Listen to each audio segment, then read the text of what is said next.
The Boobrie is a mythological shape-shifting entity inhabiting the lochs of the west coast of Scotland. It commonly adopts the appearance of a gigantic water bird resembling a cormorant or great northern diver, but it can also materialize in the form of various other mythological creatures such as a water bull. Illustration of a great auk. A great auk, which may be the source for descriptions of the Boobrie. A generally malevolent entity, the Boobrie typically preys on livestock being transported on ships, but it is also fond of otters, of which it consumes a considerable number. In its manifestation as a water horse, the creature is able to gallop across the top of lochs as if on solid ground. During the summer months it is seen infrequently as a large insect, sucking the blood of horses.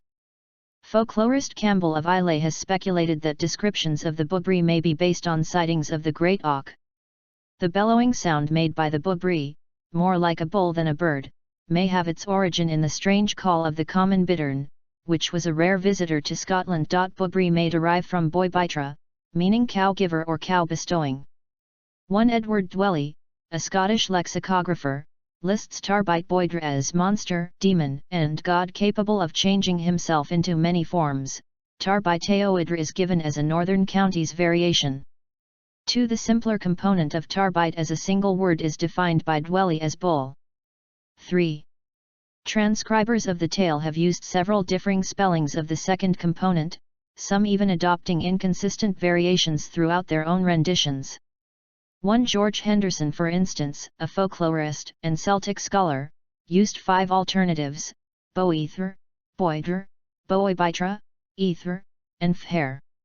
One spelling variations employed by other writers include aoidre, bair, baoidre, boidre, air, and war. A farmer and his son were ploughing a field on the Isle of Mull using a team of 4 horses beside Loch Friesa, but work stalled after one of the horses lost a shoe and was unable to continue.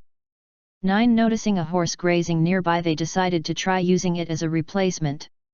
Once harnessed to the wooden plough, the horse appeared to be familiar with the task, and initially worked steadily. As it began to work towards an area closest to the loch, it became restless and the farmer gently used a whip to encourage the animal to continue. It reacted by immediately transforming into a gigantic Boobrie, giving out a loud bellow and diving into the loch, pulling the plough and the other 3 horses with it. The frightened farmer and his son watched as the creature swam to the center of the loch, then dived underwater, taking the other horses and plough with it.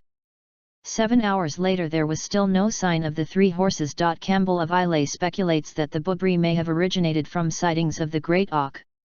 22. He noted he had been told stories of the creature by various people, and regarded it as having a real existence in the popular mind. 23. He considered the tale of the Boobrie in its water horse manifestation resembled the Norse myth of the ploughing of the Asa. 24. Referring to Forbes' 1905 Dictionary of Gaelic Names of Beasts, in which Bubare is defined as a common bittern. 25. And a detailed description given by scholar James Logie Robertson of the bull o' the bog, an alternative name for a bittern, in the Scotsman in 1908. 26. Henderson hypothesises that the Boobrie may stem from the bittern. 27. Referring to the bittern's strangely weird sound. 28. And highlighting its weird hollow cry. 28. During the night and throughout the evening, he describes it as resembling quietly bellowing cattle, particularly during the bird's breeding season. 29. Records indicate that the bird was rare in Scotland but had been sighted in the first decade of the 20th century. 30. Although catching sight of a bittern was believed to be a harbinger of death or disaster,